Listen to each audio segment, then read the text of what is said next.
Hello everyone, and welcome to Backyard Wonders. I'm Charles Reith, your host.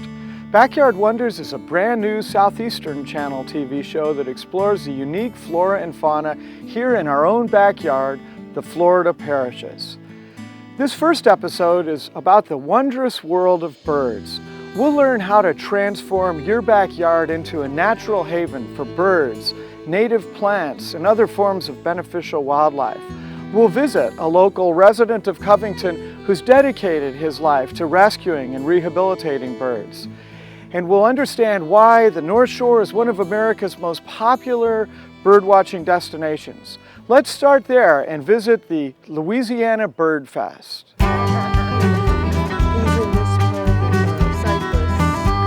Way up to the top. Now there's three birds. There are three birds in that one tree. This is one of the birding trips for the Great Louisiana Bird Fest. This year we have 10 trips going to scattered locations in St. Tammany, actually just in South Louisiana, not just St. Tammany, but we have people typically from 12 to 20 states coming into St. Tammany for Bird Fest, as well as a lot of locals, obviously.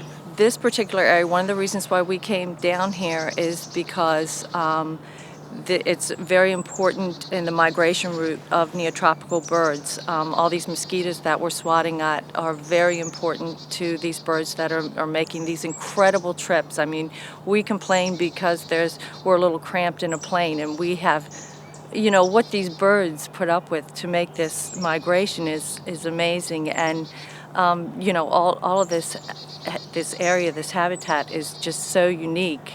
And so important to them, and very different from where we came from, and it's just neat to see. Now there's the Carolina chickadee, if you want to see it. It's right out in a little tree, right out here. See the big tree here? Mm-hmm. The first little tree to the right, yeah, you see a little bird. I see him. Is he still there? He's on that small tree right to the right of the large one. Yeah, I see him, out but there. I can't get him in my binoculars. To help make an event like this happen so that the locals and the out-of-staters and the out-of-country people can come and enjoy and see South Louisiana. I think this is important to just for their personal enjoyment, but for their education to see this and want to then protect it so that not only I, but my kids and my grandkids will have it in the future. Boy, we don't want this all paved over. If people don't learn about it, then they don't care. They see it driving down the highway. They are aware of the trees. They're aware of the swamp they may drive over as they go here on 55, and they look out and they see that. But not many people have stood where we stand right now. They don't get out in it, and we need to help people understand what is really here so they really see the beauty and not just from their car window.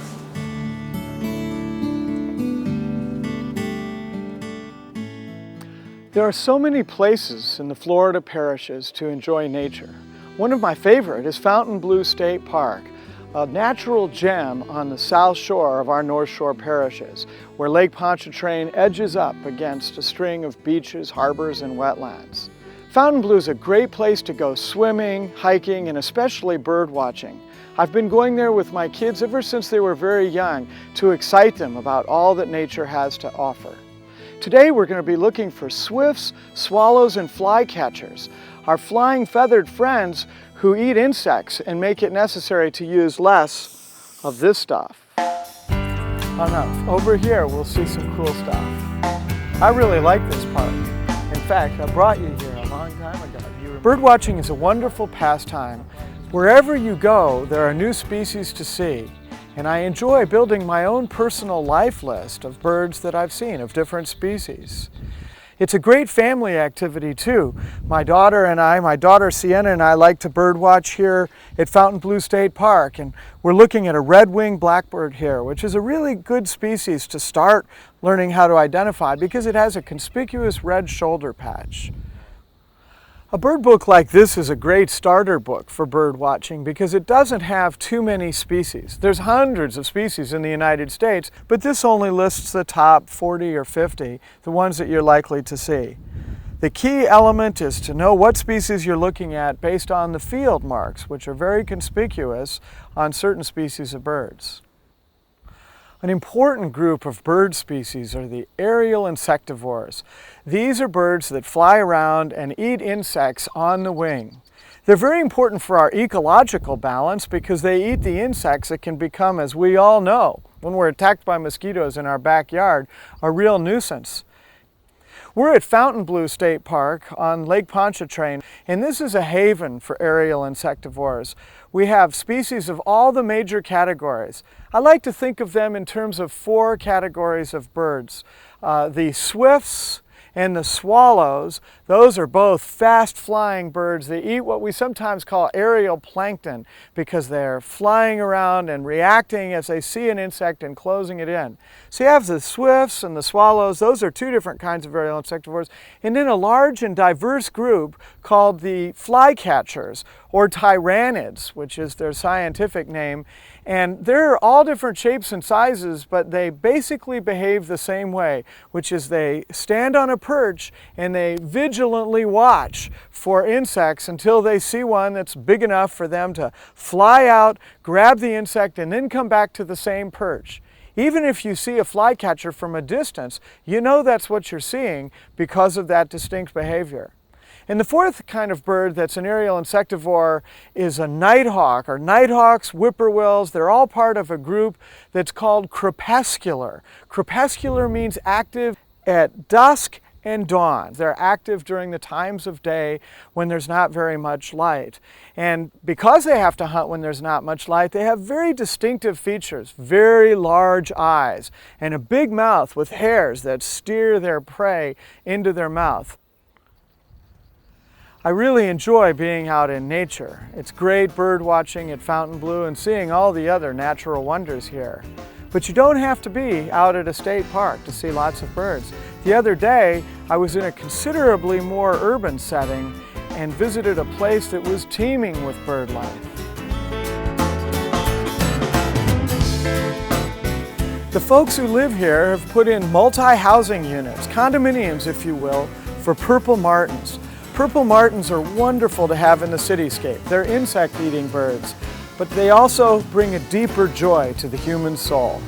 So Joanna, what's it like to share your property with all these wonderful purple martins? It's really exciting. We've had them for over 25 years, and each year when they come in, it's like it's the first year all over again. Oh, wonderful. The warbling is fabulous in the morning. Their antics are unbelievable, and we go through real tension when flight school begins. When flight school begins, it's like, don't let the dogs out of the house until you've checked the ground. And anyway, it's very exciting. They're wonderful birds. They're beautiful to watch, and we just enjoy them.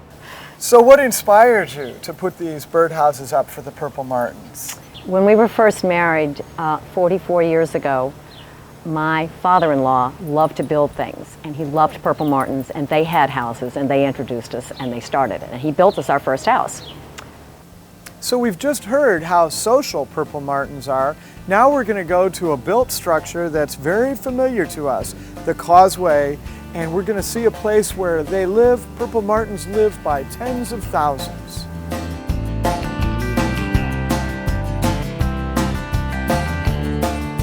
This is a sign that's the entrance to the Purple Martin Sanctuary, which celebrates the fact that quite a few martins and swallows nest here in nests of mud built underneath the ledge, and also that in the late summer there are major swarms of these birds that have already fledged the young ones, like we just heard, but they come here to feed on the insects emerging from the lake. The Lake Pontchartrain Bridge makes a daily journey easy for those of us who commute between the North Shore and the city. It's a comfortable ride in our car, 26 miles. It reminds me of the amazing journey that many birds make every spring and fall to cross the Gulf of Mexico. In the spring, what we call trans-Gulf neotropical migration is one of the true wonders of nature. Over 300 million birds fly 1,000 kilometers over water over a period of 6 weeks. At its peak, as many as 25 million birds will fly in one night across the Gulf. When those birds arrive, they're very hungry. And one of the things I think we should challenge ourselves to do is to create the most inviting habitat. Plant lots of trees and shrubs that provide nesting habitat and fruits and berries for them to eat. Let's make our backyards the most accommodating environment we can for all these welcome visitors who journey every spring across the Gulf. The sudden growth of the North Shore has created many hazards for birds: elevated signs, cell towers, and even our own homes. We can try to reduce the hazards of our homes by placing feeders away from windows or announcing our windows to birds with wind chimes, mobiles, or decoy predators. And speaking of predators, if you can teach your house cat how to be happy with the great indoors, you'll be doing the birds in your backyard a big favor.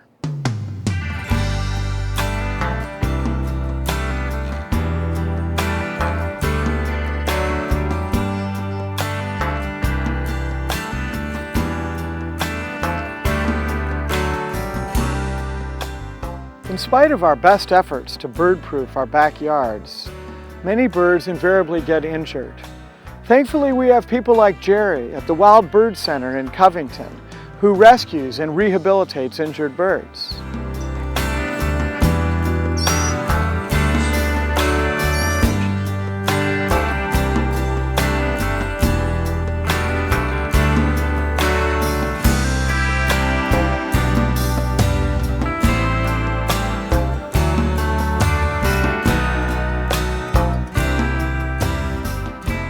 We help people feed backyard birds, the wildlife here in Louisiana.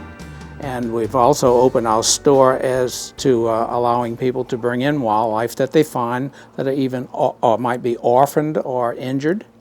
And we work in conjunction with Clearwater Wildlife Sanctuary. They have a pretty big place right here in town, but no one's allowed to bring any animals there because it's not manned 24 hours a day. So that's why we use the store as a drop-off point, as a community help, you might say. And this little raccoon just happens to be one of our little babies. They came in today, and it sounds like it's hungry. I'm sure you can hear it grunting a little bit. I'm licensed both by the state as well as the federal government to take in all kinds of Louisiana wildlife. That's our main objective, I guess, as far as this goes. Started out as a hobby. It's more like a profession now, and believe me, the store that we run kind of allows us the opportunity to be able to afford to do this. We're all holding our breath. Don't want to upset the skunk babies. They don't have any eye muscles. They cannot move their eyeballs like we can. Like we can look that way and look that way.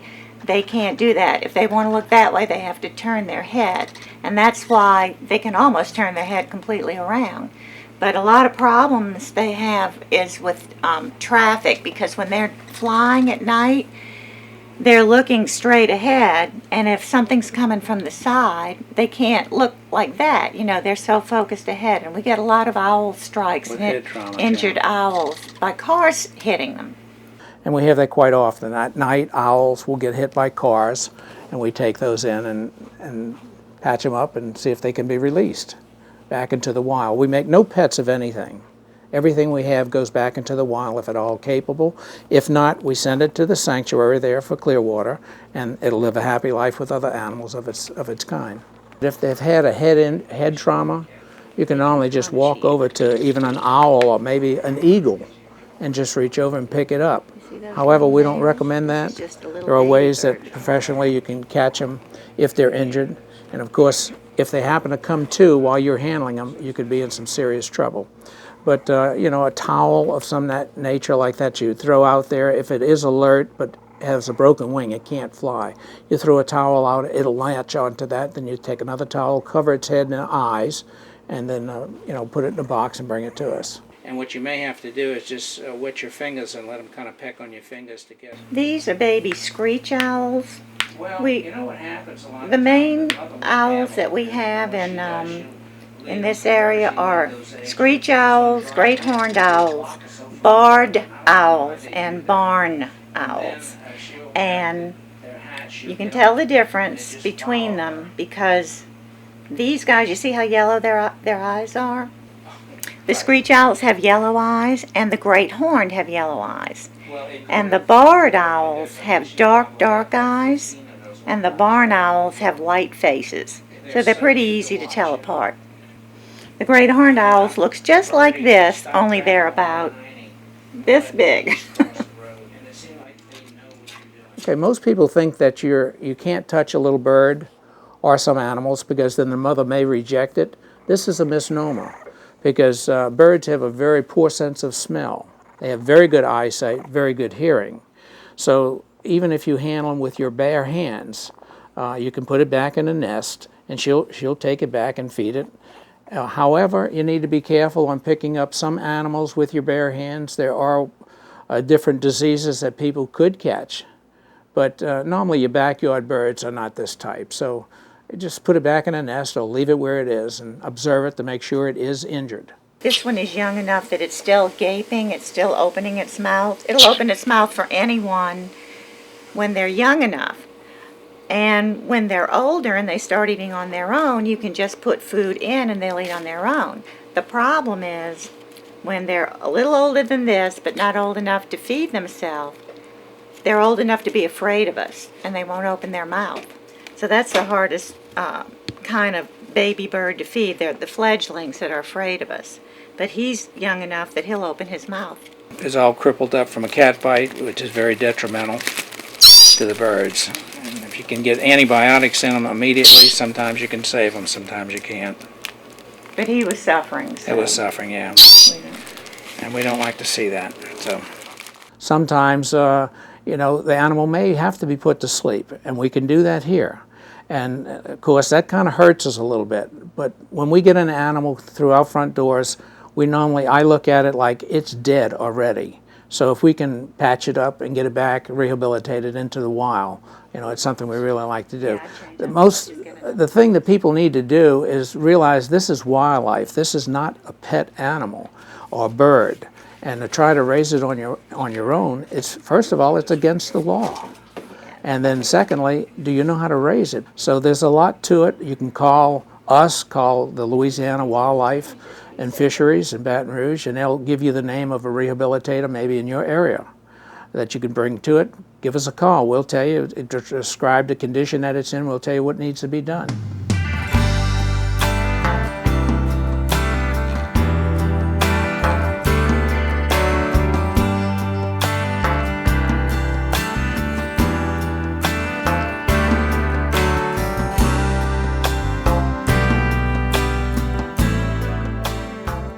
You know, we do it because we love animals. And like this little critter that we have here in my lap, it's finally settled down. And of course, we love to see them grow into full maturity and be able to be released. Right now, I'm handling it a lot, and it loves me, I'm sure. But the thing is, it'll get to the point that we'll start biting, and then we'll have to put it down and start treating it like a real wild animal, and eventually release it back into the wild. And there's a lot of satisfaction, and there's a need for that today.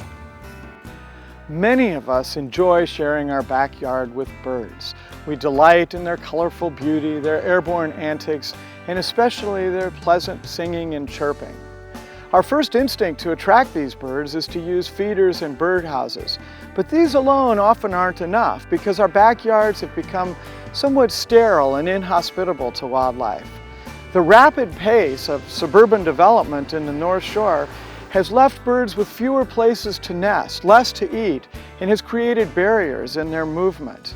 Let's go now to the backyard of Gant Boswell near Covington, and you'll see how this one man has gone the extra mile to create a wonderful haven for wildlife and for himself. Our electricity is free. That's $7 a month during the cool weather is only to maintain the grid on the property, to have a meter here, a connection to the power company. This is a photovoltaic array, an array of 12 photovoltaic panels, and that's producing electricity from sunlight. And this array of panels will produce about a kilowatt. And then over here we have another type of panel that is just a passive solar water heater. And it's basically the same as having a black garden hose sitting in the sun with the water getting hot. You know how hot the water gets in a garden hose sitting in the sun. And there's several cylinders in that panel under plexiglass that are painted with a flat black heat absorptive paint, and it holds about 40 gallons. So it's about the same volume capacity as a typical water heater that you'd have in the house. If you do the math, payback is very short on the hot water system, less than 2 years.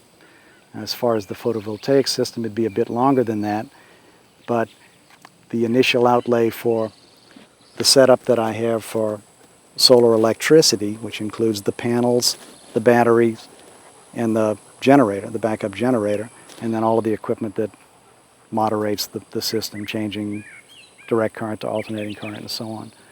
All of those things might amount to, say, $20,000 or $25,000, which, if added to your home mortgage at the outset, is a reasonable fraction of your home mortgage, but I think that the payback then, with today's costs of equipment, would be certainly under 20 years, probably in the 15-year range.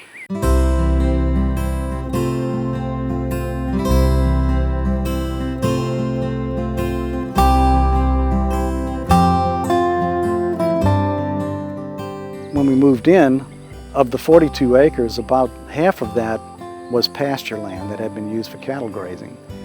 And certainly we didn't want to keep that mowed once the cattle were gone. And so we began to cut parts of the property, to bush hog parts of the property, and allow the natural succession in the old field to come back. And I realized that if I kept the property in a sort of a successional mosaic of different aged regenerating pasture, that I maximize the diversity of birds and animals that we'd have here. It's amazing the number of bird species we have on the property now. This is probably the only, or one of the only, areas along the entire highway where the pasture is allowed to come back over several years' time instead of just being fertilized and cut for hay or used for cattle grazing. So it's a little island in the middle of all of these huge pasture land areas, and as such serves as really cool wildlife habitat. If you're like me, you're marveling at how vibrant and welcoming to wildlife Gant Boswell's backyard was. Gant is an organic grower. He doesn't buy fertilizer, he uses natural materials. The other day, I was in my backyard fertilizing with natural materials, just as he does.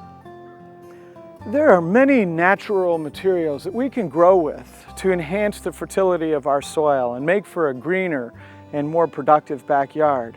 In America, we've gotten in the habit of always going to the fertilizer store for this purpose, but there are so many things that we throw away that could be better used in our garden. For instance, my neighbor had a really good day fishing yesterday, and he was about ready to throw away the fish heads, and I said, no, I can use those. They'll make for a much greener garden.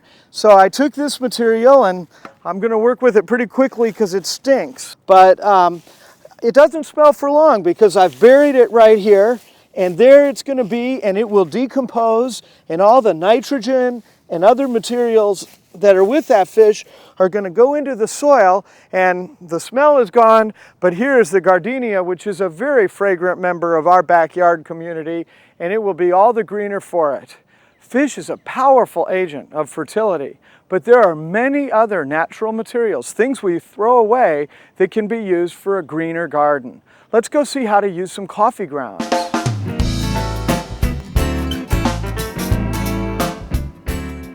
Coffee grounds are great for growing. You can get your spent coffee grounds from your own kitchen.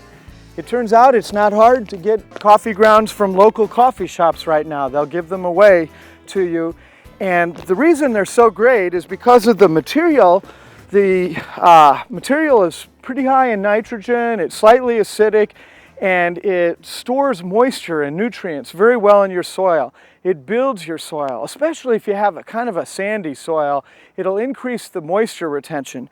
And if you look closely, you'll see that this coffee ground from a local coffee house actually has some mold in it, little white specks of fungus that will be washed into your soil, and the fungus will inoculate the roots. They'll line the surfaces of all the roots of the plants and make them more effective in taking up nutrients.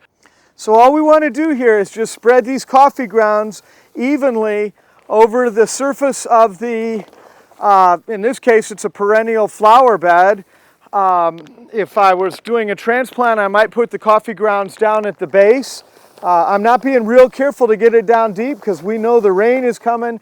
And as I said, the rain's going to be a factor in washing all of the coffee grounds, some of the acids and beneficial nutrients in them, and especially that fungal mold down into the root zone and stimulate a good biologically active soil. The headquarters of our backyard growing center with natural materials is our compost pile. Compost, I'm holding some finished compost in my hand here. Compost is the best possible material that we can use for growing. All the good things I can say about coffee grounds, I would say even more for compost. Now, why is compost so rich with all these bacteria, fungi, and minerals? Because there are so many ingredients in compost. You can tell that this compost heap right here has two very pervasive ingredients here from our lawn work. Grass clippings from the mower and leaves which we've raked up from an oak and a magnolia tree. Here's a big bag I got from my neighbors, and you can build your compost pile larger and make it a very big source of organic material. All these leaves are good soil waiting to happen. Now, I told you there are many other waste materials that we can add to the compost pile or that we can use in composting that will make it even better. You heard me speak about the coffee grounds. And coffee grounds are going to be really good for the compost pile because they are fine particles, and that mold and fungi that was in the coffee will spread throughout the compost. Here we have some kitchen scraps. I like to cook with all natural ingredients, and you can see some corn cobs, some asparagus spears, some tomatoes, and these are very rich in nitrogen. So when they decompose into the soil that we call compost, it'll be rich in nitrogen too. Here are some potato peelings. All of these natural organic materials, we tend to leave out meat and lots of strawberries and fruit here. We tend to leave out meat and other ingredients that could make our compost pile smell bad. But when we turn these things in and we mix it up, all of that nitrogen and natural material begins to spread to the other parts of the compost pile. And over the course of just a month, maybe 6 weeks, this big pile of mixed materials can turn into a source of natural compost for organic growing.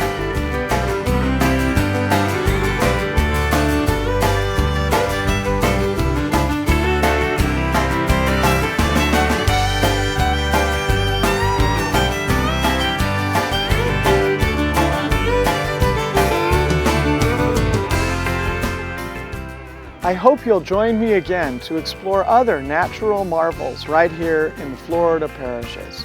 Until then, get green and go outside. I'm Charles Reith, and thanks for watching.